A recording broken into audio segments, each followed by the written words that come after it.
question is, well, I wasn't here during the first hearing. Ano po magiging impact nito sa infrastructure? So are we looking at wala na tayong totally flood control? May mga problema pa rin po tayo sa baha. So are we not going to deal with our floods in the future? Next year? Hahayaan na lang nating bumaha ang buong Pilipinas? How will you handle this? Malaki-laki po ang tinapyas eh. 250 billion po. 255 billion po eh. So, paano ho ito, Mr. Secretary, Mr. Chair? A very, very important observation, Mr. Chairman, by Senator Tulfo. Unang-una po, meron pong naiwan na 15.7 billion na flood control for foreign-assisted projects. Ito po yung mga pundado ng mga tanyag na partners natin tulad ng ADB, ng World Bank, ng Japan. No, yan po talaga naman pong makakasiguro tayo na hindi mananakaw yung pondong yan at maayos po ang pagkagawa ng mga flood control projects na yan. Pero, ang very important po is na sinabi po ng ating Pangulo, dahil po siniwagat niya at nakita nating lahat na napakalaking pagnanakaw po dito sa mga locally funded flood control projects. Ang sabi po ng Pangulo sa akin at sinabi din niya po ito sa Kongreso na, teka, stop muna tayo. Pero hindi po ibig sabihin nun na wala po tayong gagawin. No? In the next few weeks po, meron tayong i-implement na malaking flood mitigation program together with other agencies of government and local government units. No, ito po ay ang massive clearing ng ating mga waterways, hindi lamang sa Greater Metro Manila area, kasama na ang Bulacan, kundi sa lahat ng mga major cities po natin and flood-prone areas sa buong bansa. No, yung na-discover yung Mr. Chair, Secretary, na flood control na binawas ho ninyo, does this mean na hindi sila importante?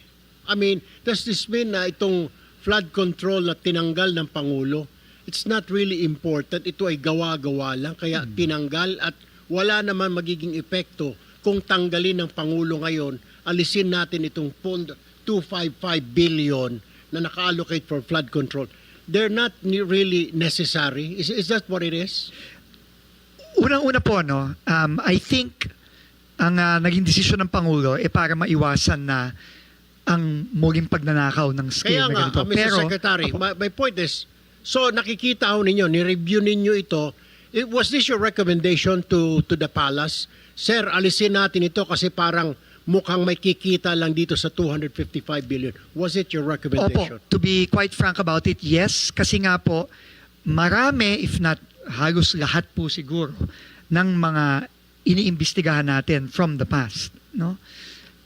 Unang-una, hindi na plano ng tama. And I think, I'm happy to see Undersecretary C.P. Davidier of the DNR. I think he can bear us out on that. No? Na marami sa mga flood control projects, halimbawa po, itong mga revetment, no? Yung mga pagtatayo ng mga dike, no? Hindi lang ho sa hindi nakatulong, I think in some cases, nakasama pa.